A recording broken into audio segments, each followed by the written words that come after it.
Bonjour et bienvenue pour le 6e épisode de Détricotage graphique.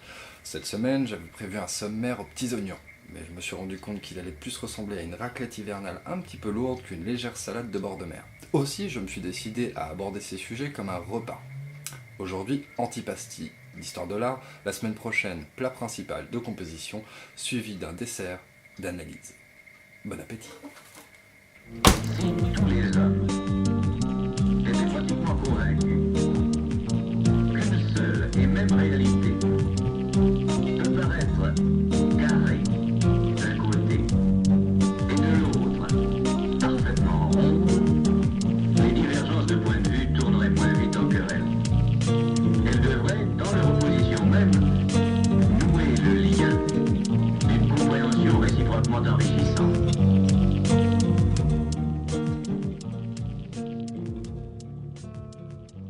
Je vais pas vous pipoter. Mon challenge du jour sera de vous faire comprendre qu'un musée n'est pas un endroit plein de poussière, mais au contraire un endroit complètement rock.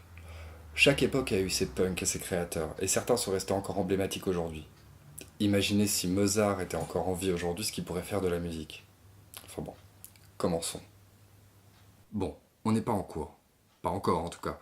Donc je vais essayer de vous faire une histoire de l'art la plus marquante et la plus marrante possible. L'intérêt est que vous compreniez la logique qui nous a amenés à aujourd'hui et comment l'image en a subi l'évolution. J'espère que les plus expérimentés pardonneront ma vulgarisation, mais il faut bien commencer quelque part. Bon, la Terre fut créée et on va aller directement au XIIIe siècle en avance rapide en passant consciemment la période du Moyen-Âge qui a été un peu la section maternelle de l'humanité. On découvre les lettres, les matériaux, les maths. Tout est nouveau, donc rien n'a vraiment de sens. Jusqu'au XIIIe siècle, les artistes restent dans une forme d'art qui est plus une représentation qu'une réalité. À force de piètres illustrations, parce que bon, même si la photo n'existe pas à l'époque, ils se rendaient bien compte que le dessin et l'original ne collaient que peu au modèle, même divin. Des hommes comme Cimabue ou Giotto, ainsi que Jean Van Eyck, commencèrent à se poser des questions. Parce que bon, vous avez déjà vu des gens agencés comme ça dans un bureau ? Enfin bref, on s'ennuie un peu en Italie, au milieu des pierres et de l'Antiquité mourante. Et c'est alors que les artistes décident de se réveiller pour faire une renaissance. Et c'est ainsi qu'on revient à Piero della Francesca que j'avais abordé dans un épisode précédent, qui applique enfin pour la première fois une perspective correcte. Il faudra quasiment 100 ans au Twitter de l'époque pour que l'Europe commence à appliquer à sa sauce la Renaissance italienne. Puis, dans le XVIIe siècle, à force de faire de la perspective et de la maîtriser un peu, on commence à chercher la lumière. Ce sera la spécialité de Caravage, de Rembrandt ou de Vermeer. À partir du XVIIIe siècle jusqu'au XIXe siècle, soyons clairs, ça a été le concours de celui qui a eu la plus grosse palette. On a vu des mouvements super excitants du type rococo, néoclassicisme ou académisme.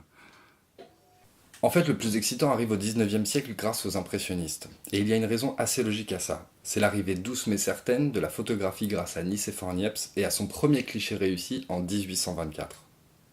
Avec l'arrivée de l'exactitude photographique, le dessin ou la peinture ne pouvait plus rester strictement les pôles de reproduction d'images, malgré la poésie de certains irréductibles.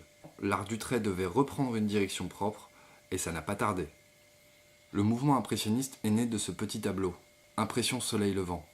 Les impressionnistes seront les premiers à froisser la bonne mesure académique et morale pour laisser place à la lumière par touches de couleur.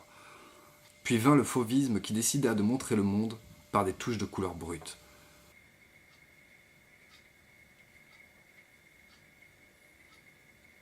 Puis comme ce n'était pas assez conceptuel, on est allé géométriser le monde grâce au cubisme.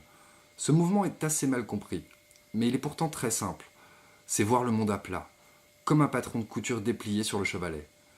Puis au point où ils en étaient, ils ont basculé dans le surréalisme. Il faut se rendre compte que les influences des guerres ont été inévitables, et qu'il fallait une dose de catharsis par le rêve, un exutoire par l'humour, par la naïveté, par l'imaginaire.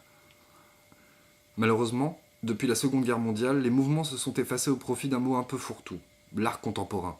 Ce terme désigne en fait les démarches solitaires de chacun et de chaque interprétation de l'art du trait, de la couleur et du concept. Le dernier artiste ayant compté socialement et vraiment est Andy Warhol, grâce au mouvement du pop art, qui, involontairement, a créé le marketing sans s'en rendre compte. Parce que oui, si on a tous des tupperwares de couleur et en plastique chez nous, c'est grâce ou à cause de lui. Après cette parenthèse d'histoire de l'art, on reviendra la semaine prochaine sur le plat principal qu'est la composition. Et d'ici là, gardez l'œil ouvert, venez sur la page Facebook partager et réagir. et à la semaine prochaine.